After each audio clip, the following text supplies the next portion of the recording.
Founder Oh, of Wisdom Podcast. We have Avi Yashchin with us today. He's the founder of Subconscious AI. Last time we philosophized about a whole bunch of things, AGI, UBI, and everything in between. This time, I want to talk about his company, Subconscious AI, which I've used and found pretty neat. So, Avi, welcome to a round two. Tell us a bit more about yourself and your company.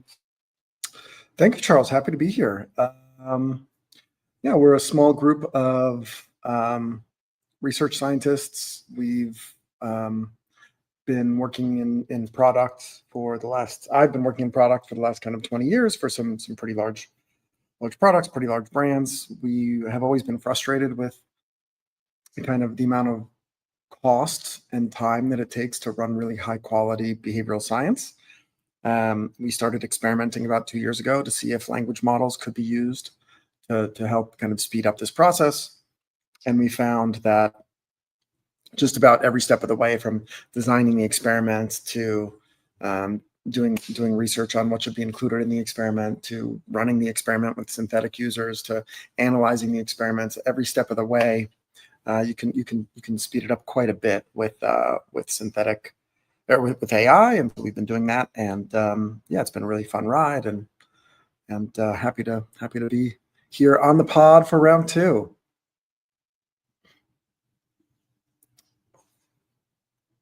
I think you might be on mute. What's a synthetic data, and is it as good as real data? Nothing's as good as real humans.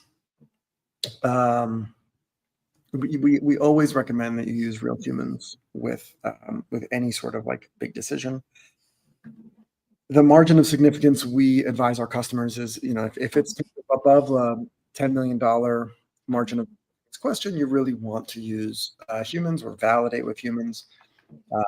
Between kind of like 10 million and $20,000, you can use synthetics and get a good like first order approximation. What we found a lot is that using synthetics with humans together usually gets you the best results. And what is synthetic data, if you can explain to the audience, because that's a new concept. Yeah. I mean, synthetic data is data that is generated by some sort of machine learning process. And it's actually not a new concept. Synthetic data has been around for probably 30 years, probably longer. But its usage kind of varied. A lot of people used synthetic data for imputation, for filling out missing values, for extending data a little bit. But since language models have really matured, people are using language models now to generate synthetic data, and that's kind of the novelty. Like in the past, when you would use synthetic data, people used to say, people still say this: I've tried synthetic data for years, it hasn't worked for years, therefore it will still not work in the future. But synthetic data in the past would fail in this very specific way. If I trained a model on my customers' data when they were, let's say, buying, a toothbrush, and then I tried to apply that knowledge to, purchasing a car, the model would fail, right? And so whenever you take a model out of sample or in a different domain, the older models that were trained in a narrow domain would fail. Now, the thing about large language models, the large portion of the large language model, is they're trained on the world's information, any piece of text kind of written by a human that's easily accessible. And there is nothing out of sample. And therefore, the failure modes are quite different. And what problem are you solving with this? Like back then, what was my option? I would use SurveyMonkey. I would hire a bunch of humans to respond to my survey. It would be very expensive. Sometimes these humans wouldn't be available. Sometimes the study would be biased. So why would synthetic data help me get to better conclusions? Yeah. So SurveyMonkey is kind of a descriptive type of study. You can ask people you know, if they like, how much do they like this toothbrush? And, you'll get some answer. But SurveyMonkey is not a real experiment. It's asking people for their opinion. And anytime you ask someone what they're going to say, that kind of differs from what people do, right? And so, for example, SurveyMonkey might ask people, what kind of coffee do they like? And people say, oh, I like a dark, robust blend. But then if you run a randomized controlled trial, which you cannot do on SurveyMonkey, which you could do on maybe a platform like Qualtrics, you'll discover that most people will like a light and sweet coffee. And this is the difference between what people say and what people do. So some of the problems we solve is kind of identifying the say-do gap. Some of the problems we solve are, when you do surveys on humans, there's a big fraud issue. There's some research that shows that at least 40% of survey respondents are fraudulent, and some estimates are way higher. There's the issue of finding the right people, right? If you want to find unemployed, broke college kids, we can survey that population very inexpensively, very quickly. But if you're trying to find an executive, they may be more difficult to track down. Like, when's the last time, Charles, you've filled out a market research survey, as an example? Never. Like in the last 5 years, I haven't. Right. So there's an issue with coverage. There's issues with fraud. There's issues with speed to get responses. There's issues with the say-do gap. We can't fix everything, but you can use synthetics to kind of improve those issues. Right. And is pursuing data that way, even asking people questions, is that still relevant? Shouldn't I just run ads and take my data off ads, for example? Absolutely. Yeah, that's a great way of getting data. Now, what you're describing is something called an A/B test. A/B tests also are not causal, right? Like when you have a single variable regression, it's not causal, and it's not even very stable. Like, A/B tests really do not work very well. In addition, when you run an A/B test, depending on what you're testing, you may need literally months of data collecting before you're able to, be confident of, some conclusion. Also, setting up A/B tests is very tricky. And what we recommend is, use synthetics to decide what A/B test you're setting up. And then we can kind of help you design the A/B test. And we can help you design maybe even a more sophisticated test, maybe a multivariate experiment. But yeah, A/B Right. tests are a great place to start. And your data, how do you train it? How do you make sure that it's accurate and factual? The synthetic data, that is. Yeah, we test 3 ways. Number one, we have a team that's transcribing the world's economics and sociology and psychology research, and so we use that as a benchmark. Number two, we'll ask our partners, give us an experiment that you've run. Don't give us the answers. Let us run the same experiment synthetically, and then you can judge how similar the results are. And then lastly, number three, we can actually recruit humans for our customers as well, which can then deliver some sort of similarity score.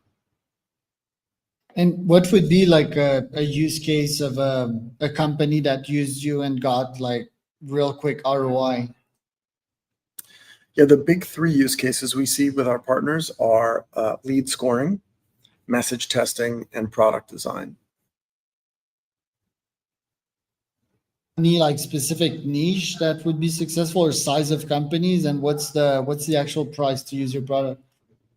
Yeah, great question. We typically like to work with CPG companies because they have a lot of experience in quantitative market research. Pricing varies, but we have very compelling uh, free tier. Anybody can come on and run a couple of experiments on the platform, which we recommend everybody do. And depending on what the customer is looking for, if they're looking for more studies, we can offer that. If they're looking for integration with their CDP or CRM, we can perform those exercises. We partner with Databricks, which they've been a great partner for us so far. And then lastly, if the customer wants us to recruit for them, I would say the most expensive option is for us to go recruit real humans. We think we can do this more competitively than anybody on the market. But yeah, we're happy to be flexible. And how do you get your own clients? What's your GTM motion nowadays, or is it mostly product led? It's mostly product led. Yeah, we don't really have dedicated sales team. Once we kind of solidify our GTM, maybe grow a little bit, maybe we'll think about building out a large sales team. But right now we have a lot of demand that we're looking to satisfy. It's not really a demand issue yet. Interesting. And the funding part, I believe you raised the round not so long ago. Like, what's your priority this year? Yeah, our funding is our objective is really getting kind of larger customers and larger logos. We're finding we're getting a lot of like smaller logos, medium-sized logos, but the bigger logos, there's a couple, but we really want to close those larger enterprise partners. We are partnering with a handful of consulting firms, which are helping us also with the go-to-market motion. And yeah, I mean, there's a handful of product innovations that we're looking for this year. Specifically making it easier to survey humans on our platform. So we kind of AI moderated quant research. Number 2, close the big logos. And then number 3, see if we can solidify our go-to-market motion. What's been challenging about that business in specific? I mean, we've made a lot of mistakes. I think we were too early to the synthetic data game. A lot of people, we spent a lot of time over the last couple of years educating folks. This is what, this is where synthetic data is efficacious. This is where there might be risks. We spent a lot of effort kind of proving that synthetic data works. Now there's actually more and more research coming out that's supporting us, which is exciting. They're using very similar methods to us. The Centaur paper just came out in Nature a couple days ago, which is quite similar. I can send you the link for the show notes. And so, a couple of mistakes we made when we sell quant market research. Typically, you're talking 6 or 7 figures spent on an internal team. And some of the smaller CPG companies don't really have that budget. So when we go to small CPG companies, they really only have the budget for like a handful of user interviews. They don't have the budget for like a full-blown quant engagement. And so that was a lot of education. And then when we, so on the kind of small market side, it's teaching them what quant market research is. And then on the larger market side, we were having, an education exercise of teaching them when synthetics work, when they don't work, and in what case to use synthetics. There was there's a bit of an innovator's dilemma. Someone has a big budget for human respondents. Why would they ever use synthetics? And the app itself, are you like mostly in charge of designing it? Like, do you find it intuitive? Ideally, what would be the best UI to that? Yeah, I mean, I think it's intuitive. We really do care about UX. There's a lot of like modern UX patterns for AI that we're working on. The biggest issue for us is trust and transparency, right? So like, what actions are the agents taking? How can we transparently surface all the actions? So building that trust and transparency has been really important for us. Do you also partner with agencies or consultants that can resell the solution to their own clients? Yes, sir. Yes. That has been a really good sales channel for us. Nice. And for this year, for example, as a product guy, like what does a day to day in your founder life look like? Meetings with customers, meetings with the engineering team. I try to minimize my meetings. I try to participate in podcasts. We have stand-ups that are public, which I like. We're trying to be very transparent in our build out. I really have this like, I believe that leadership is this like reverse pyramid where the leader kind of works for the team. So I spend a lot of time meeting with the team, asking, how can I unblock you? What resources do you need? What introductions do you need? Like, how can I reduce your suffering? So I really try to just like maximize the velocity of my engineering team. That's or the marketing folks. That's really my main objective. And how do you select these teammates of yours? Do you use like synthetic data also to recruit the best team members or filter Uh, their CVs to an AI? no, that maybe I should. Recruiting is one of the things that I still struggle with. I don't think I have a strong signal from like the recruiting process to seeing when people will be successful. I have not like I try not to use AI to like replace any human interactions. I really like the human interactions. I think we need to frankly amplify human interactions. I really only like using AI for kind of human document interactions, but human to human, I think it's really important to not let AI into that space. And do your clients sometimes get creeped out by that? Like, do you often get like, yeah, I don't want to use AI just like for emotional reasons? Have you seen some adaptation since the time you launched? Yes. I mean, people are right to be creeped out by AI. There are things that it does really well. There's things that it doesn't do well. It's unclear. It's unclear where that boundary lies or why that boundary exists. Yeah.